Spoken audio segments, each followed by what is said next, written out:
Saudara-saudari terkasih dalam Kristus, hari ini Jumat 1 Agustus 2025 merupakan peringatan wajib Santo Alfonsus Liguori, Uskup Pujangga Gereja.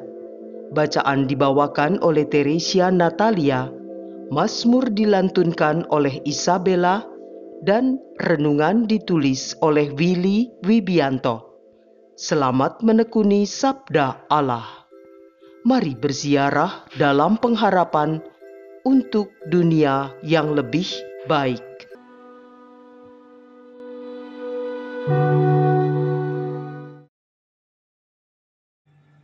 Dalam nama Bapa dan Putra dan Roh Kudus. Amin.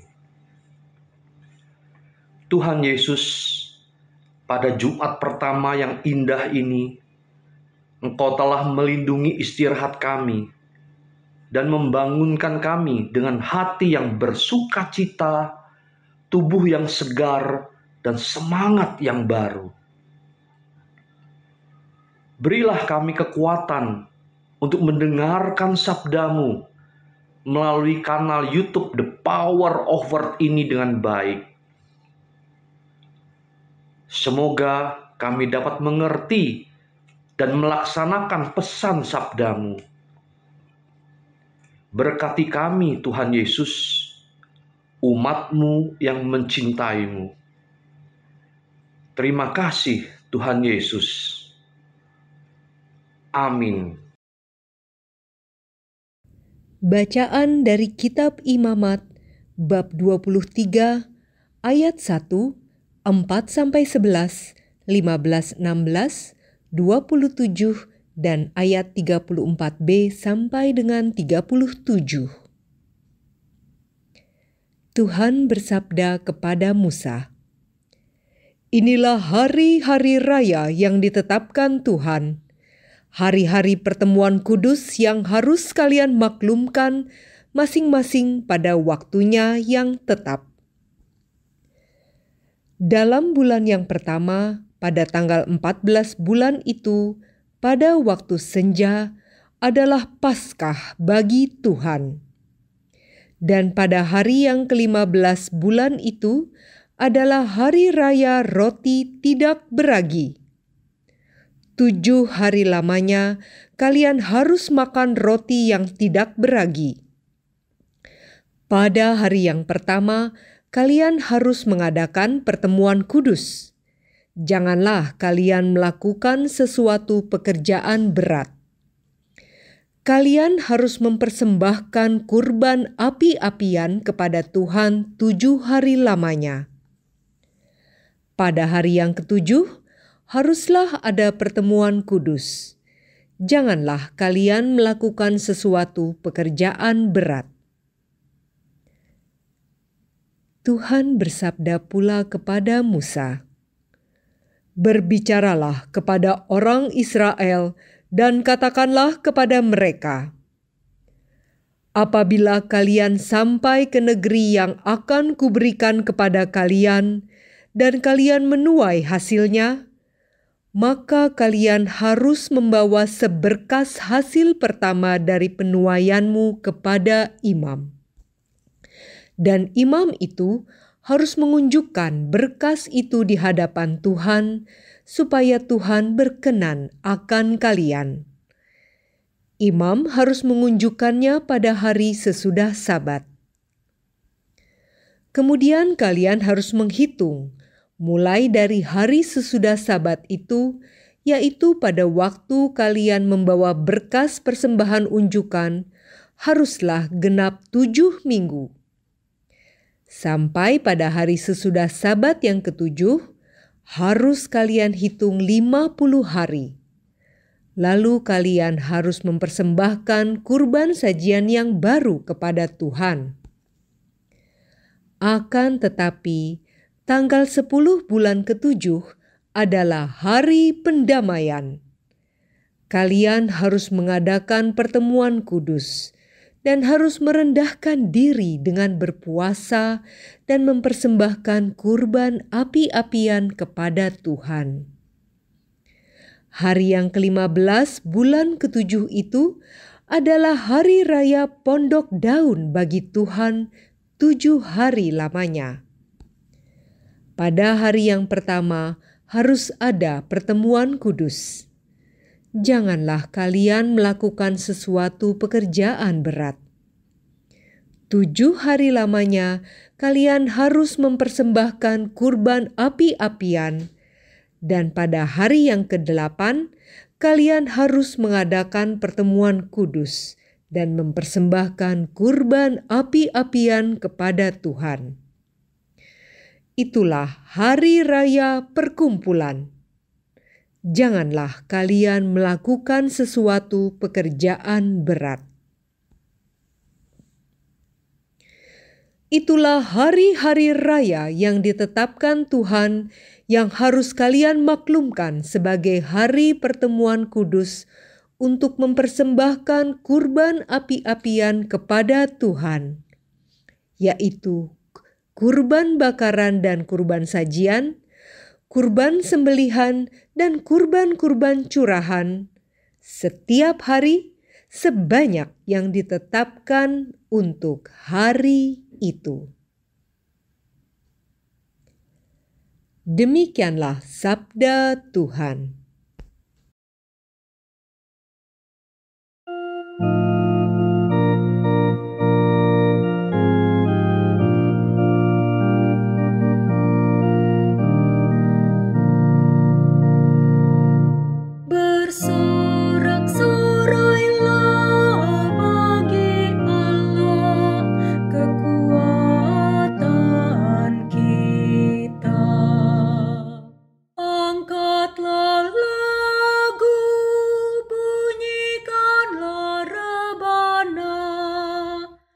Petiklah kecapi yang merdu diiringi gambus. Tiuplah sangkakala pada bulan baru, pada bulan purnama, pada hari raya kita. Bersorak-sorailah bagi Allah kekuatan kita. Sebab begitulah ditetapkan bagi Israel suatu hukum dari Allah Yakub. Hal itu ditetapkannya sebagai peringatan bagi Yusuf waktu ia maju melawan tanah Mesir. Bersorak-sorailah bagi Allah kekuatan kita. Janganlah ada di antaramu Allah lain, dan janganlah engkau menyembah Allah asing. Akulah Tuhan Allahmu yang menuntun engkau keluar dari tanah Mesir. Bersorak-sorailah bagi Allah kekuatan kita.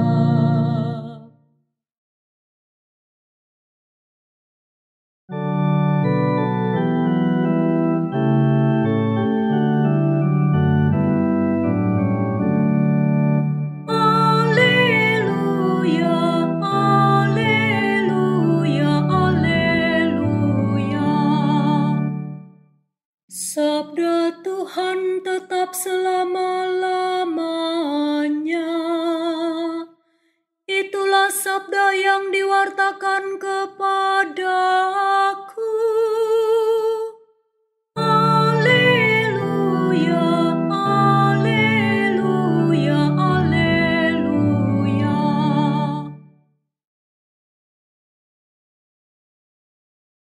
Inilah Injil suci menurut Matius bab 13 ayat 54 sampai dengan 58. Pada suatu hari, Yesus kembali ke tempat asalnya. Di sana ia mengajar orang di rumah ibadat mereka. Orang-orang takjub dan berkata, "Dari mana diperolehnya hikmat itu? Bukankah dia itu anak tukang kayu? Bukankah ibunya bernama Maria dan saudara-saudaranya Yakobus, Yusuf, Simon, dan Yudas? Dari mana diperolehnya semuanya itu?" Lalu mereka kecewa dan menolak dia. Maka Yesus berkata kepada mereka, "Seorang nabi dihormati di mana-mana kecuali di tempat asalnya sendiri dan di rumahnya." Karena ketidakpercayaan mereka itu, maka Yesus tidak mengerjakan banyak mukjizat di situ.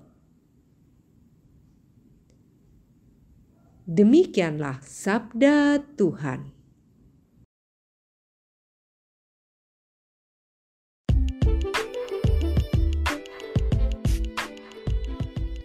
Membangun gambaran diri yang baik dan melaksanakannya. Renungan dibawakan oleh Willy Wibianto.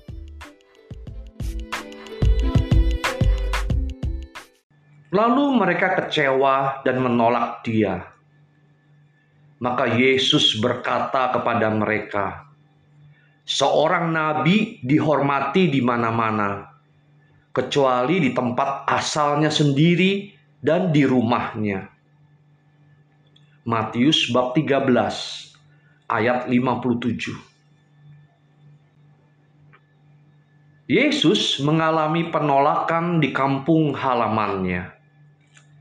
Bukan karena ia tak layak, tapi karena orang-orang di sana membentuk citra dirinya berdasarkan masa lalu dan asal-usulnya. Mereka melihat dia sebagai anak tukang kayu, bukan sebagai Mesias. Image yang mereka bangun terhadap Yesus begitu sempit, sehingga mereka gagal menerima pewahyuan Allah. Renungan ini terasa begitu relevan dengan apa yang terjadi terhadap diriku.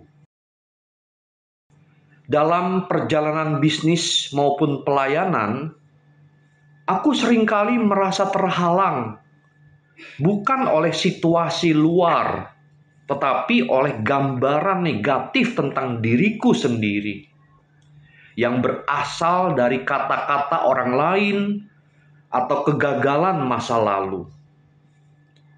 Ada suara dalam hati yang berkata, "Kamu tidak mampu." Dan ketika aku percaya pada suara itu, seluruh usahaku menjadi sia-sia. Aku belajar dari rumus yang diberikan oleh seorang mentor. Sukses sama dengan bakat plus prinsip-prinsip sukses dikali self-image.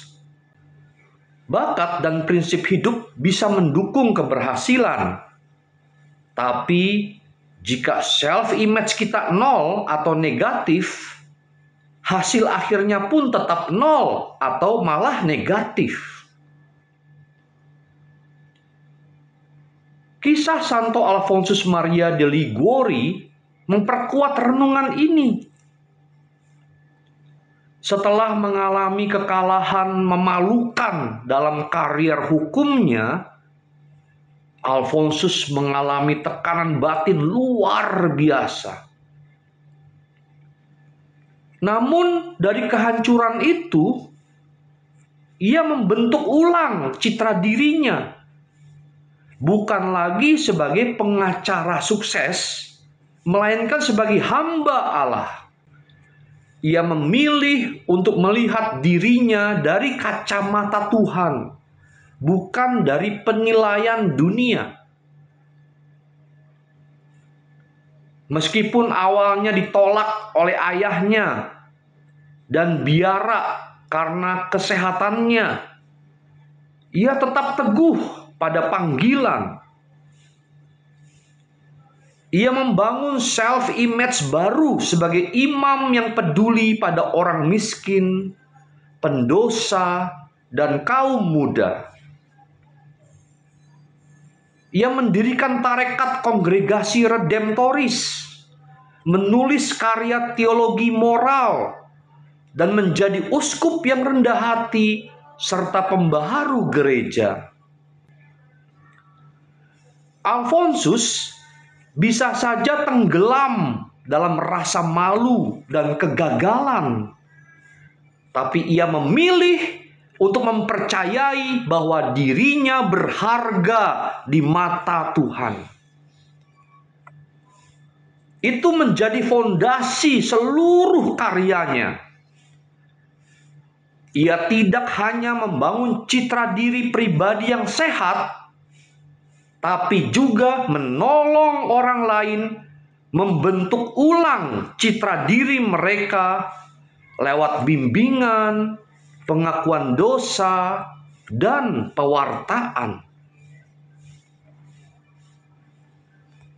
Hari ini aku belajar self-image yang baik bukan berarti merasa lebih hebat daripada yang lain. Self-image yang baik adalah melihat diriku seperti Tuhan melihatku, yaitu tercinta, berharga, dan diutus. Maka aku ingin terus memperjuangkan self-image yang sehat dalam diriku dan dengan rendah hati menjalaninya setiap hari, meski ditolak, meski diragukan, meski terluka. Marilah berdoa. Tuhan Yesus, hari ini Engkau meneguhkan kami untuk membentuk dan memilih self-image yang baik dan positif. Terima kasih untuk sabdamu dan pelajaran hidup yang sederhana namun mendalam. Mampukan kami menjalankannya dalam kehidupan kami di rumah, pekerjaan, dan pelayanan. Berkati kami Tuhan Yesus. Kami mencintaimu. Dalam nama Bapa, Putra, dan Roh Kudus. Amin.